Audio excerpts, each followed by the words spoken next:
erokamano ahinya kuom submission mari kod wach mari mogik bende antiere iri koro Ondiek. Anado wacho ni yiena kaw thuolo ma kende mondo ago erokamano ne members mag ODM e Homa Bay County sana kotelnegi gi jotendwa. Anyalo go erokamano ne Governor Gladys Wanga nikech no manage mobilize all members mag ODM except deputy mare, because you ni senator no the Kasipolo campaign ne ODM, women rep ne ni Kasipol, governor ne ni Kasipol, MPs wate ne ni Kasipol, campaign ne boyd on different days. Then jowa me sirikal John Mbadi no wuok modhi campaign ne ODM.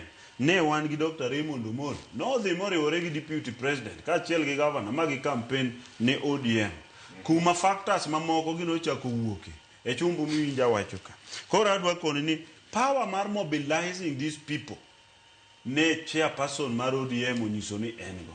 Koro an gima adwa kwayo e lo chama mondo wager ODM e yo mwanyalo negotiate go strongly e UDA to gi other parties samwadhi loso two-term. To gima duong' en ni e piny Luo ka nyaka koro wabed honest.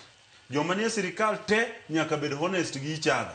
Joma yiere positions te nyaka bed honest gi each other mondo wabed gi gimiluongo ni conclave mar joluo wate. Mondo kotiende wacho meke kocha, orengo wacho meke koni, moko bi wacho ku, biro bedo wabedo gi splinter groups. Wariwre to mondo wabed gi one meeting ma biro decide niya weuru weche mang'eny gi wane buo Burudinga ka gi buo ODM ka kata nyise dhi UDA kata nyise dhi kata buya gi be nyocha ni ODM nyocha sewe dhi UDA koro ok nyanga ng'ato nyal panga an kaka wuotho to gibe giwuotho kaka giwuotho jite wuotho mana chabla ka koro gima watim en ni ka wasewuotho chabla mwatieko wachomo 2027 but gima tieko go ka en wach mar two term e presidency.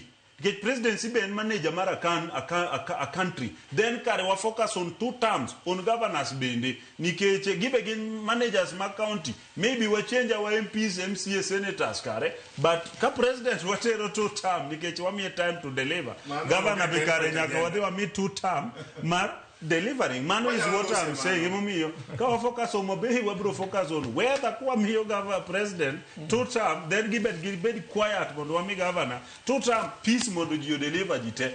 Aye. Thank you. Erokamano ahinya. Achie kwa wachala ini